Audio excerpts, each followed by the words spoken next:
Good morning. It is Friday, May 17th, and this is Michigan Mornings from Ave Maria Radio and the Ave Maria Radio app.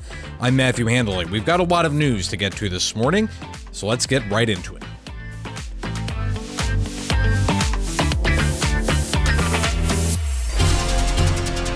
It took a Wayne County jury less than an hour yesterday to find Jaylin Brazier guilty of second-degree murder in the death of his cousin, Zion Foster.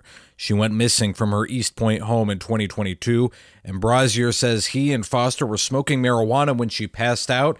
She died, and he panicked. He claims he put her body in a dumpster, and authorities tracked the dumpster to a Macomb County landfill and searched it for days, but her remains have never been found.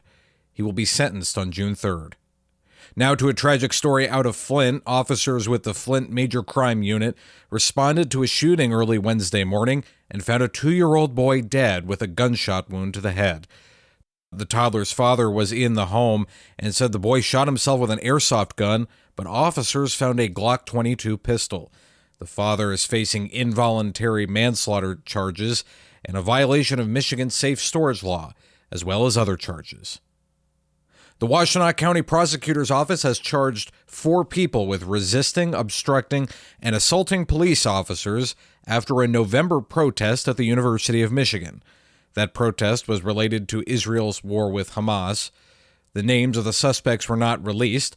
On November 17th, more than 250 protesters made up of students from over 54 organizations at the university swarmed the administration building in Ann Arbor, urging the school to divest from Israel. The prosecutor's office said those who participated in a sit-in were not charged since they did not engage in assaultive behavior. Earlier this week, we reported on some headstones that were found in a yard in Detroit. Well, Paul Weeks Jr. of Otto Szymanski's and Sons Incorporated, a memorial business, says the stones don't appear to be marking any graves. Looking at the conditions of the stones, they're not easy to break in half. More than likely, those stones were ones that were replaced due to being damaged. The nearby Mount Olivet and Forest Lawn cemeteries both say they have no record of any of the people whose names are on the stones being buried there. But Weeks says it's not a surprise given the deaths were at least 80 years ago. He thinks whoever was living on the property may have used the stones to be resourceful if there were mud patches in the yard. And the U.S. Census Bureau has released estimates on the population of the city of Detroit, showing an increase over the past year. The numbers show just over 631,000 residents in July 2022 and over 633,000 in July of 2023. City officials are crediting job growth and affordable housing options as a couple of reasons for the increase. They also say strong neighborhood associations are attracting families to the city. Detroit is now the 26th largest city in the United States. This is Michigan Mornings. Now this. The leading Catholic voices are on EWTN Radio. We want listeners to see that God has a unique and unrepeatable plan for their lives and how to rejoice in the work God's doing in their hearts and in their homes. God wants to set us free to live more abundantly. More to Life explores what that really looks like, living it out in our everyday life and relationships. More to Life with Dr. Greg and Lisa Popchak.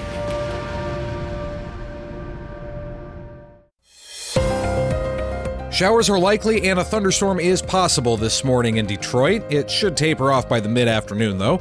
Our high today will be in the upper 70s. Tonight will be mostly cloudy and temperatures will dip to around 60. Tomorrow, expect mostly sunny skies with highs in the upper 70s. Sunday will be mostly sunny with highs in the lower 80s.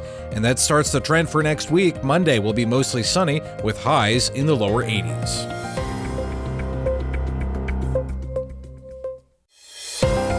We've got showers in the area and possibly a scattered thunderstorm as well in Saginaw, but those should clear out by noon. We might even have some clear skies this evening. Our highs today will be in the mid-70s. Tonight will be mostly clear with lows in the mid-50s. Tomorrow, expect sunny skies with highs near 80. Sunday will be sunny with highs in the mid-80s, and that starts the trend for next week. We'll have sunny skies on Monday and highs in the mid-80s.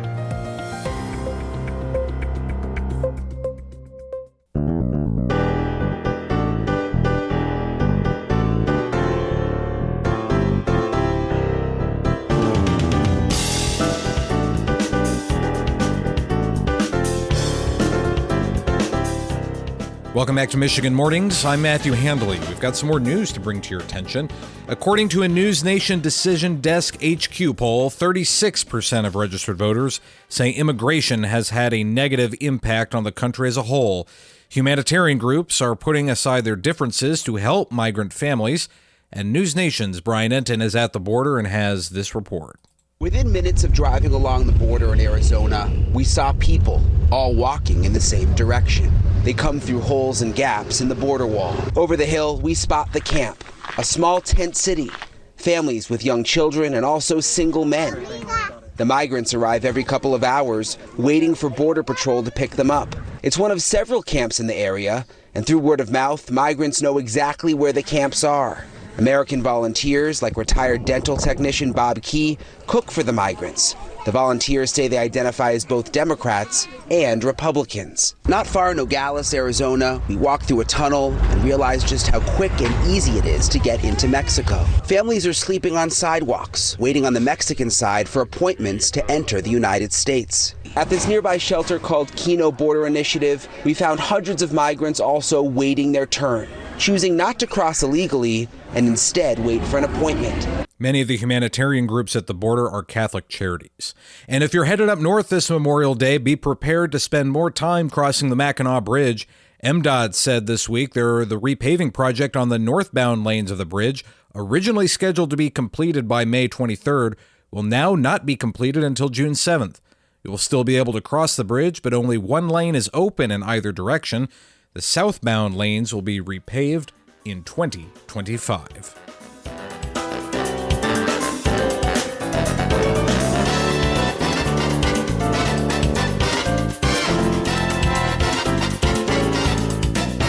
St. Hilary of Poitiers says we receive the Spirit of truth so that we can know the things of God.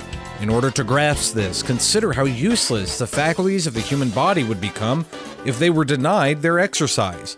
It is the same with the human soul. Unless it absorbs the gift of the Spirit through faith, the mind has the ability to know God, but lacks the light necessary for that knowledge. I'm Matthew Handley. That does it for this edition of Michigan Mornings. Thank you for joining me all week. You can stay connected with me over the weekend on X. I'm at Radio Handley. Keep it tuned right here to Ave Maria Radio for more inspiring, engaging Catholic Talk Radio. Lord willing, I'll talk to you on Monday. Goodbye.